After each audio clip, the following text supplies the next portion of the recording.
Panic attack வந்தாலே நம்மளுக்கு ஏதாவது மனநல பிரச்சனை இருக்குன்னு அர்த்தமா?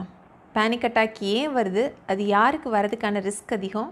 அப்படி வரும்போது நம்மளே எப்படி காம் டவுன் பண்ணுறது அண்ட் அதோட லாங் டேர்ம் ட்ரீட்மெண்ட் பிளான் என்ன? இதை தான் இந்த வீடியோவில் நம்ம டிஸ்கஸ் பண்ண போகிறோம். நான் doctor Gauthami, consultant psychiatrist. Panic attack per se ஒரு மென்டல் ஹெல்த் டிஸார்டர் கிடையாது. நம்மள நாளில் ஒருத்தர் நம்ம லைஃப் டைமில் ஏதாவது ஒரு பாயிண்டில் பேனிக் அட்டாக்குங்கிற ஒரு விஷயத்தை எக்ஸ்பீரியன்ஸ் பண்ணியிருப்போம். ஸோ அப்போ பேனிக் அட்டாக்னா என்ன அப்படின்னு பார்த்தீங்கன்னா, panic attack is a symptom cluster. ஒரு 4-5 சிம்டம்ஸ் சேர்ந்து வரும்போது அதை நம்ம பேனிக் அட்டாக்னு சொல்லுவோம். என்னென்ன மாதிரி சிம்டம்ஸ் வரலாம் அப்படின்னு பார்த்தீங்கன்னா, படபடப்பு, பால்பிட்டேஷன், ஹார்ட் ஃபாஸ்ட்டாக அடிக்கிற மாதிரி இருக்கும், செஸ்ட் பெயின், செஸ்ட் டிஸ்கம்ஃபர்ட் இருக்கலாம், மூச்சு திணறல், ப்ரீத்திங் டிஃபிகல்ட்டி, தொண்டையில் ஏதோ அடைக்கிற மாதிரி ஒரு சென்சேஷன், கை கால் நடுக்கம், ப்ரொஃப்யூஸ் ஸ்வெட்டிங், வயிற்றில் ஏதோ பண்ணுற மாதிரி ஒரு ஒமட்டல் ஃபீலிங், மயக்கம் வர மாதிரி ஒரு லைட் ஹெட்டட்னஸ், கை கால் மரத்து போய் டிங்லிங் சென்சேஷன்ஸ் இருக்கலாம்.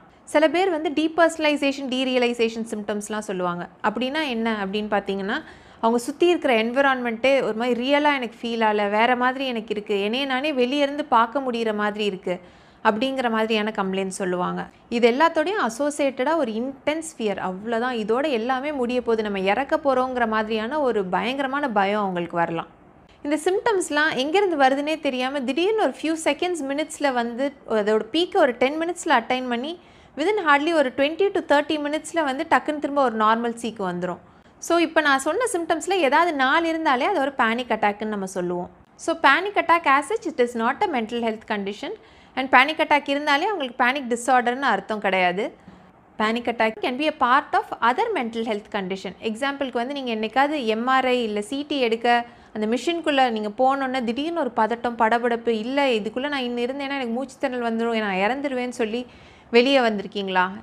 இது கிளாஸ்ட்ரோஃபோபியா அண்ட் அதோட அசோசியேட்டடாக அந்த பேனிக் அட்டாக் தான் இப்போ நான் சொன்ன ஒரு விஷயம். ஸோ இது மாதிரி வேறு ஏதாவது ஃபோபியாஸ், வேறு ஏதாவது ஃபியரோடையும் அசோசியேட்டடாக பேனிக் அட்டாக் வரலாம். இதை தாண்டி டிப்ரெஷனோட, பிடிஎஸ்டியோட, சில நேரம் சில ட்ரக் அப்யூஸ், அதனால கூட பேனிக் அட்டாக் மாதிரி சிம்டம்ஸ் வரலாம். மனநல பிரச்சனை மட்டும் கிடையாது, சில ஃபிசிக்கல் ஹெல்த் கண்டிஷன் இருக்கும்போது கூட நம்மளுக்கு பேனிக் அட்டாக்ஸ் மாதிரியான சிம்டம்ஸ் எக்ஸ்பீரியன்ஸ் பண்ணலாம். எக்ஸாம்பிளுக்கு அரித்மியா, ஹார்ட்டோட பீட் இர்ரெகுலராக இருக்குது, சில பீட் ஸ்கிப் ஆகுதுன்னா அதை தான் நம்ம அரித்மியான்னு சொல்லுவோம். அரித்மியா வரும்போதும் இந்த பேனிக் அட்டாக் மாதிரியான சிம்டம்ஸ் நீங்கள் எக்ஸ்பீரியன்ஸ் பண்ணலாம். இல்லை ஒரு ஆஸ்மா அட்டாக்னால வரலாம். சில நேரம் ஹார்மோனல் இஷ்யூஸ், ஒரு டக்குன்னு ஒரு பிளட் சுகர் லோ ஆகும்போது வரலாம், தைராய்டு லெவல்ஸ் ஹையாக இருக்கும்போது வரலாம். இந்த மாதிரியான மெடிக்கல் ஹெல்த் கண்டிஷனில் கூட சில நேரம் பேனிக் அட்டாக் மாதிரியான சிம்டம்ஸோட ப்ரெசென்ட் ஆகலாம். இன் ஜென்ரல் நம்ம பேனிக் அட்டாக்கை 2 டைப்பாக ப்ராடாக கிளாஸிஃபை பண்ணலாம். ஒன்று panic attack due to some trigger, இன்னொன்று panic attack without any trigger. Panic attack with trigger நம்ம பேசும்போது தான் நம்ம ஏற்கனவே சொன்ன மாதிரி ஏதாவது ஃபியரோட இல்லை ஃபோபியாவோட அசோசியேட்டடாக வரதை panic attack because of a ட்ரிகருங்கிற மாதிரி நம்ம கிளாஸிஃபை பண்ணுவோம். இன்னொரு டைப் என்னென்னு பார்த்தீங்கன்னா, நம்ம காமாக ரிலாக்ஸ்டாக இருக்கும்போது, நீங்கள் சும்மா உட்காந்து ஒரு டிவி பார்த்துட்டு இருக்கும்போதோ இல்லை ஒரு ரிலாக்ஸிங் வாக் போயிட்டு இருக்கும்போதோ டக்குன்னு ஒரு பேனிக் அட்டாக் வந்துச்சுன்னா அதை பேனிக் அட்டாக் விதவுட் எனி ட்ரிகர்னு சொல்லுவோம். யூஸ்வலாக அந்த பேனிக் டிஸார்டரில் வர பேனிக் அட்டாக்ஸ் எல்லாமே இந்த பேனிக் அட்டாக் விதவுட் எனி ட்ரிகராக தான் இருக்கும். சரி, இந்த பேனிக் அட்டாக் ஏன் வருது அப்படின்னு பார்த்தோன்னா, panic attack is due to sympathetic over ஆக்டிவிட்டின்னு நம்ம சொல்லுவோம். நம்ம பாடியில் ஒரு நார்மல் ஸ்ட்ரெஸ் ரெஸ்பான்ஸ் சிஸ்டம் இருக்குது, அதை தான் நம்ம ஃப்ளைட் ஆர் ஃப்ளைட் சிஸ்டம்னு சொல்லுவோம். இந்த சிஸ்டம் நம்ம எப்போயாவது டேஞ்சரில் இருக்கோம், நம்மளுக்கு ஏதாவது ஃபிசிக்கல் த்ரெட் இருக்குது அப்படின்னா இது ஆக்டிவேட் ஆகி நம்மளை இந்த த்ரெட்லேருந்து எஸ்கேப் ஆகிறதுக்கு நம்ம பாடியை ப்ரிப்பேர் பண்ணி கொடுக்கும். ஸோ இது நம்மளுக்கு ரொம்ப தேவையான ஒரு பாடிலி ஃபங்க்ஷன். பட் இந்த ஒரு ஸ்ட்ரெஸ் ரெஸ்பான்ஸ் எந்த ஒரு ட்ரிகருமே இல்லாமல் ஆக்டிவேட் ஆகுது, நம்ம ரிலாக்ஸ்டாக இருக்கும்போதும் ஆகுது, இல்லை நம்ம சைக்கலாஜிக்கலாக ஸ்ட்ரெஸ்ஸாக இருக்கும்போது ஆகுதுன்னா அதை நம்ம பேனிக் அட்டாக்குன்னு சொல்கிறோம். ஸோ இந்த பேனிக் அட்டாக் வரதுக்கான ரிஸ்க் ஃபேக்டர் என்ன அப்படின்னு பார்த்தீங்கன்னா, ஃபஸ்ட் ஒரு இண்டிவிஜுவலோட டெம்பரமெண்ட், அவங்களோட கேரக்டர் ஒரு ரிஸ்க் ஃபேக்டர். என்ன மாதிரி கேரக்டர் அப்படின்னு பார்த்தீங்கன்னா, ஃபஸ்ட் ஹை ஆன் நியூரோட்டிசம்னு சொல்லுவோம். இவங்களுக்குலாம் ஒரு சாதாரண ஒரு சின்ன விஷயமே அவங்கள ரொம்பவே அஃபெக்ட் பண்ணும். அவங்க டக்குன்னு அதை பற்றி ஓவர் திங்க் பண்ண ஆரம்பிச்சிருவாங்க, போட்டு கவலைப்பட ஆரம்பிச்சிருவாங்க அதை பற்றி. அடுத்தது ஹை ஆன்சைட்டி சென்சிட்டிவிட்டி. இந்த மாதிரி இண்டிவிஜுவல் எப்படி இருப்பாங்கன்னு பார்த்தீங்கன்னா, அவங்களுக்கு ஏதாவது ஒரு சாதாரண பாடிலி ஒரு சென்சேஷனாக இருக்கும், அவங்களுக்கு ஒரு மூச்சு குத்தாக இருக்கும், அதை அவங்க போட்டு யோசிச்சு, இல்லை எனக்கு வேறு ஏதோ உடம்புல பெருசாக இருக்குது, எனக்கு ஏதோ பிரச்சனை இருக்குது அப்படிங்கிற அளவுக்கு அவங்க யோசிக்க ஆரம்பிச்சிருவாங்க. இது ஹை ஆன்சைட்டி சென்சிட்டிவிட்டி ட்ரைட்டுன்னு நம்ம சொல்லுவோம். ஸோ இது மாதிரி ஒருத்தவங்களோட குணாதிசயம் அவங்களுக்கு இந்த பேனிக் அட்டாக் வரதுக்கான ரிஸ்க் ஃபேக்டராக அமையலாம். So the second and most common risk factor என்னன்னு பார்த்தீங்கன்னா ஸ்ட்ரெஸ். ஆப்வியஸாக அவங்களுக்கு ஏதாவது ஃபினான்ஷியல் ஸ்ட்ரெஸ்ஸாக இருக்கலாம், இல்லாட்டி ஏதாவது ஹெல்த் இஷ்யூ இருக்கலாம், ஏதாவது ரிலேஷன்ஷிப் இஷ்யூ, ரீசன்ட் பிரேக்கப்ஸ் இல்லை டிவோர்ஸ் அவங்க எக்ஸ்பீரியன்ஸ் பண்ணிகிட்டு இருக்கலாம், இல்லை அவங்களுக்கு ரொம்ப க்ளோஸாக இருக்கிறவங்க யாராவது ஒருத்தங்க இறந்துருக்கலாம். ஸோ இது மாதிரி ஸ்ட்ரெஸ் ஒருத்தங்க எக்ஸ்பீரியன்ஸ் பண்ணிகிட்டு இருக்கும்போது அவங்க பாடியில் இந்த ஸ்ட்ரெஸ் ஹார்மோன் கார்டிசால்ங்கிறது அதிக அளவில் செக்ரீட் ஆகிட்டே இருக்கும். ஸோ இந்த கார்டிசால் லெவல் ஹையாக இருக்கும்போது அது கூட நம்மளோட ஃப்ளைட் ஆர் ஃப்ளைட் ரெஸ்பான்ஸை ட்ரிகர் பண்ணி நம்மளுக்கு பேனிக் அட்டாக் வரதுக்கான ரிஸ்க்கை கூட்டலாம். சரி, நம்மளுக்கு இப்போ ஒரு பேனிக் அட்டாக் வந்துருச்சு அப்படின்னா எப்படி நம்மளே காம் டவுன் பண்ணி அந்த சிச்சுவேஷனை ஹேண்டில் பண்ணுறது அப்படின்னு பார்த்தோன்னா, நான் ஏற்கனவே சொன்ன மாதிரி நம்ம பிரெயின் நம்ம ஒரு டேஞ்சரில் இருக்கிறோம் அப்படின்னு பர்சீவ் பண்ணும்போது தான் நம்மளுக்கு பேனிக் அட்டாக் வருது. ஸோ உங்களுக்கு ஒரு பேனிக் அட்டாக் வரும்போது ஒரு இடத்துல அமைதியாக உட்காந்து try to calm yourself down, try to tell your mind that you are not in danger. நீங்கள் எந்த விதமான டேஞ்சர்லையும் இல்லை, நீங்கள் சேஃபாக இருக்கீங்கிறத உங்கள் மைண்டுக்கு நீங்களே சொல்ல ட்ரை பண்ணுங்கள். அண்ட் அதோட try to focus on your breathing. யூஸ்வலாக ஒரு பேனிக் அட்டாக் வரும்போது அவங்களுக்கு ரேப்பிட் ஷாலோ ப்ரீத்திங் இருக்குது. அவங்க ஃபாஸ்ட்டாக அந்த மூச்சு திணறல் வர மாதிரி இருக்கிறதுனால அவசரமாக அவங்க மூச்சு எடுக்க ட்ரை பண்ணுவாங்க. அது இன்னுமே அவங்களோட பேனிக் அட்டாக்கை வேர்சன் தான் ஆகும்.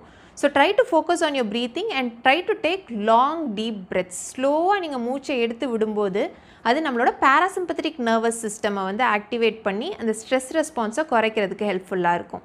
ஸோ ஒரு பேனிக் அட்டாக் வந்துருச்சு, அடுத்து என்ன, அதை நான் எப்படி மேனேஜ் பண்ண போகிறேன், லாங் டேர்ம் ட்ரீட்மெண்ட் பிளான் என்ன அப்படின்னு பார்த்தோன்னா, ஒரு single isolated incident with an obvious ட்ரிகர்னால் அதை நம்ம ஒரு பெருசாக எடுத்துக்கணும்னு அவசியம் கிடையாது. எக்ஸாம்பிளுக்கு நம்மளுக்கு அடுத்த நாள் எக்ஸாம் இருக்குது, இன்றைக்கி ஒரு பேனிக் அட்டாக் வருது, இல்லாட்டி ஒருத்தங்க டிவோர்ஸ் வாங்குறதுக்காக கோர்ட்டில் நின்றுட்டுருக்காங்க, அந்த இடத்துல அவங்களுக்கு பேனிக் அட்டாக் வருதுன்னா ஆப்வியஸாக நம்மளுக்கு அந்த ஸ்ட்ரெஸ்ஸார் என்னங்கிறது தெரியும். அது ஐசோலேட்டடாக ஒரே ஒரு தடவை வரும்போது அந்த டைமில் நம்ம காம் டவுன் பண்ணி ரிலாக்ஸ் பண்ணோனாலே it is more than enough. அதுக்கு லாங் டேர்ம் ட்ரீட்மெண்ட்டுங்கிறது எதுவும் அவசியம் இருக்காது. பட் எப்போ உங்களுக்கு இந்த பேனிக் அட்டாக் ரிப்பீட்டடாக வந்துக்கிட்டே இருக்குது, ஃப்ரீக்வெண்ட்டாக வந்துக்கிட்டே இருக்குது, அது உங்களோட ஒரு டே டு டே லைஃபையே அஃபெக்ட் பண்ணுற அளவுக்கு இருக்கோ, அப்போ நம்ம அதுக்கான ட்ரீட்மெண்ட் எடுத்தாகணும். அப்போ நம்ம ஒரு டாக்டரை கன்சல்ட் பண்ணி ஆகணும்.